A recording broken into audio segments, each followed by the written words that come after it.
Okay, next question is of simplify the following using properties. Okay, question number 5. Question number 5 में आप लोगों का first one है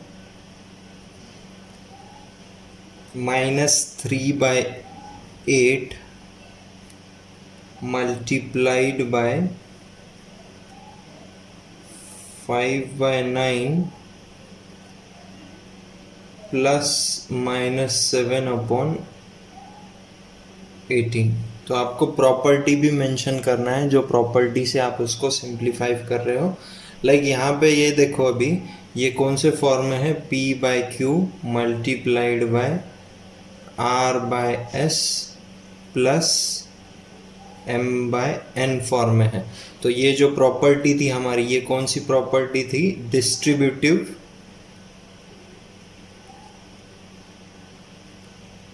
property. Okay, this was distributive property. So according to this property, what we do, first term into first term करते हैं, फिर first term into second term करते हैं। ओके, सो सेम यहाँ पे आपको ये प्रॉपर्टी लगाना है।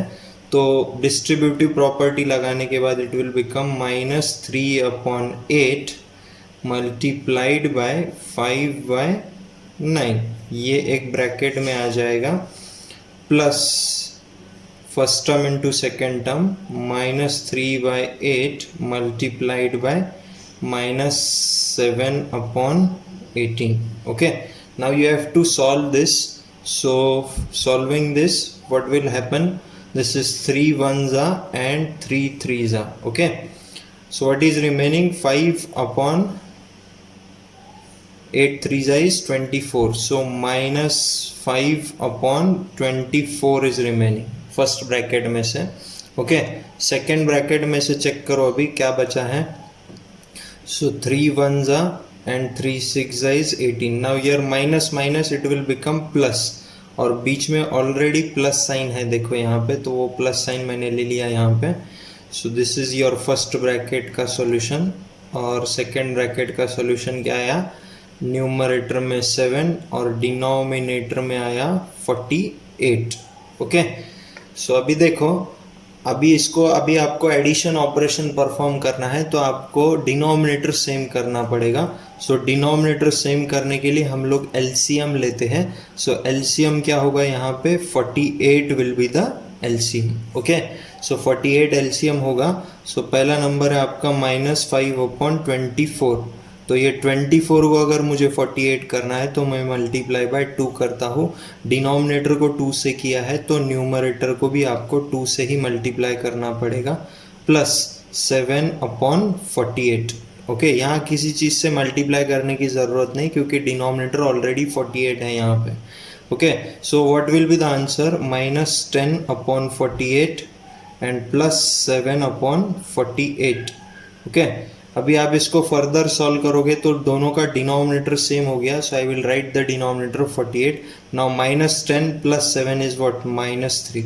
सो the answer of this question is -3/48। इसको हम लोग फर्दर रिड्यूस भी कर सकते हैं। 3 से अगर मैं डिवाइड करूँ तो 3 1s and 3 16s, so -1/16 is the final answer in the simplest form. Okay, now next one, check next one in that. Next one is what, 5/7 multiplied by -14/25 plus 21 divided by 50. Okay, so same property आपको distributive property के form में ही ये given है, तो आप लोग distributive property लगाओगे यहाँ पे, तो उसके हिसाब से क्या होगा, first term into first term, फिर first term into second term. Okay, so यहाँ पे क्या होगा, 5/7 multiplied by -14/25 in one bracket, बीच में साइन है प्लस का, तो यहाँ पे आएगा प्लस, फिर first term into second term करोगे तो this will become 5/7 multiplied by 21/50। Okay, so जो अभी रिड्यूस हो रहा है या फिर जो कैंसिल हो रहा है उसको हम लोग कैंसिल करेंगे। सो 5 1s 5, 5 ज़ा, 7 1 ज़ा एंड 7 2 ज़ा। सो न्यूमरेटर में क्या बचा है, फर्स्ट ब्रैकेट में से -2 डिवाइडेड बाय 5 बचा है, प्लस बीच में प्लस साइन है। अभी सेकेंड ब्रैकेट को सॉल्व करने के बाद 7 1 ज़ा, 7 3 ज़ा 21, नाउ 5 1 ज़ा and 5 10 ज़ा। So what is remaining, 3/10 is remaining in the second bracket। तो अभी देखो यहाँ पे डिनोमिनेटर डिफरेंट है तो हम लोगों को एलसीएम लगाना पड़ेगा। तो एलसीएम क्या होगा ये केस में, LCM will be 10। Okay, LCM will be 10। सो अभी देखो -2/5 आपका पहला नंबर है। ये 5 को अगर 10 करना है तो मल्टीप्लाई बाय 2 करना पड़ेगा। डिनोमिनेटर को 2 से मल्टीप्लाई किया है तो न्यूमरेटर को भी 2 से मल्टीप्लाई करो, प्लस साइन आएगा एज इट इज, और ये 3/10। ओके, यहाँ पे कोई चीज़ करने की ज़रूरत नहीं क्योंकि डिनोमिनेटर ऑलरेडी 10 है। Next is what, now -4/10 plus 3/10। देखो अभी डिनोमिनेटर सेम हो गया, सो मैं 10 लिख सकता हूँ, और -4 + 3 is what, -1। So the simplification of this is -1/10। okay, similarly third one is also there, check the third one now। okay, so third one में क्या given है, -5/8 multiplied by 7/9 plus 5/12 multiplied by 1/40 plus 7/9 multiplied by -3/5। okay, so this is given to us in the question। so अभी देखो यहाँ पे भी 7/9 है और यहाँ पे भी 7/9 है, तो मैं ये दोनों टर्म को साथ में लिखता हूँ पहले। तो 5/8 multiplied by 7/9 plus 7/9 multiplied by -3/5। Okay, और लास्ट में ये वाला टर्म लिखोगे आप पूरा, प्लस 5/12 मल्टीप्लाइड बाय 1/40। अभी देखो यहाँ पे डिस्ट्रीब्यूटिव प्रॉपर्टी में हम लोग क्या करते हैं, first term into second term, यानी आपका क्या आएगा यहाँ पे डिस्ट्रीब्यूटिव प्रॉपर्टी लगाने के बाद P/Q multiplied by R/S in one bracket plus P/Q multiplied by M/N in the second bracket, जब आप डिस्ट्रीब्यूटिव प्रॉपर्टी लगाते हो। तो अभी ये वाला टर्म यहाँ पे आपको गिवन है, देखो। Okay, this complete term and this term are similar, तो इस पे से हम रिवर्स में डिस्ट्रीब्यूटिव प्रॉपर्टी लगा सकते हैं। So what it will become, ये दोनों में से क्या कॉमन है, ये नंबर में से और ये नंबर में से क्या कॉमन है, 7/9 मैं कॉमन ले सकता हूँ, तो it will become what, -5/8 plus -3/5। Okay, मैंने रिवर्स में डिस्ट्रीब्यूटिव प्रॉपर्टी लगाया है। ये वाला टर्म आप सॉल्व कर सकते हो, 5 1 ज़ा 5 8 ज़ा। So what is remaining in the denominator, 1 divided by 12 8 is what, 96। so 1/96। Okay, further आप इसको सॉल्व कर सकते हो। इसको सॉल्व करने के लिए आप या तो एलसीएम ले लो या फिर क्रॉस मल्टीप्लाई कर दो। ये ब्रैकेट का टर्म सॉल्व करना है हमको। So what it will become, मैं क्रॉस मल्टीप्लाई करता हूँ, 5 5 ज़ा -25 and this will become -24 divided by 8 5 is what, 40 plus 1/96। Okay, further इसको सॉल्व करते हैं तो this will become 7/9 multiplied by -49 divided by 40। Okay, so -49 divided by 40, उसके बाद क्या बचा है, और ये प्लस 1/96। अभी ये दोनों में मल्टीप्लिकेशन का साइन है, तो इसको आप पहले सॉल्व करोगे by using the BODMAS rule. Okay, so कुछ कैंसिल हो रहा है क्या, इसमें नहीं हो रहा है। ओके, सो डायरेक्टली आप मल्टीप्लाई करो।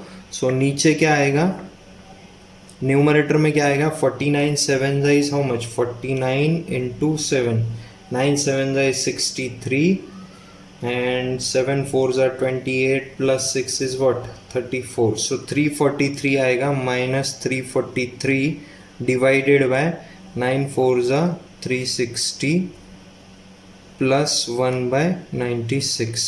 अभी आप इसको सॉल्व करोगे तो इसको सॉल्व करने के लिए आपको डिनोमिनेटर सेम करना पड़ेगा, तो आप एलसीएम लोगे। एलसीएम लेने के बाद इसका operation, addition operation, subtraction operation जो भी है वो आप परफॉर्म करोगे and you will get the final answer. Okay, you will have to complete this question by taking the LCM.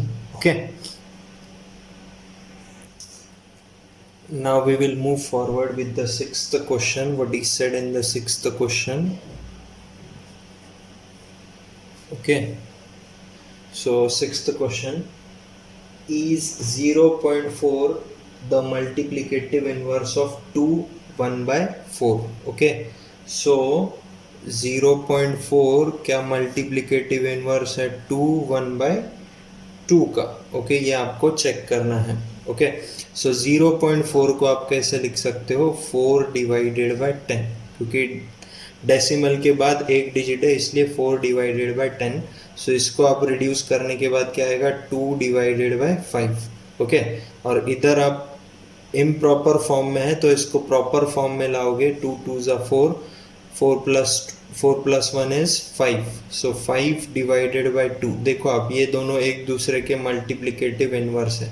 यहाँ पे 2 न्यूमरेटर में है तो यहाँ 2 डिनोमिनेटर में है, यहाँ पे 5 डिनोमिनेटर में है तो यहाँ 5 न्यूमरेटर में है। सो the answer is yes, 0.4 is multiplicative inverse of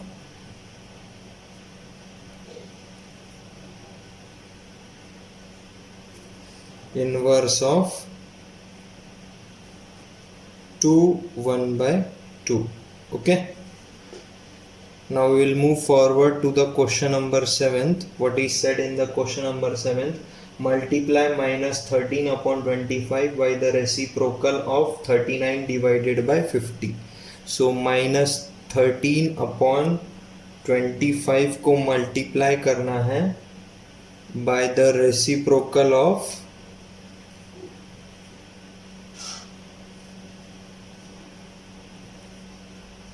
39 divided by 50. Okay, सो इसका आप पहले रेसिप्रोकल करोगे, तो रेसिप्रोकल करने के बाद इसको मल्टीप्लाई करना है, तो इसका रेसिप्रोकल क्या होगा? 50 divided by 39. So 25 1s are and 25 2s are, 13 1s are and 13 3s are. So what is remaining? minus 2 divided by 3 is the answer. Okay, so multiply करने के बाद minus 2 डिवाइडेड बाय 3 आएगा। ओके,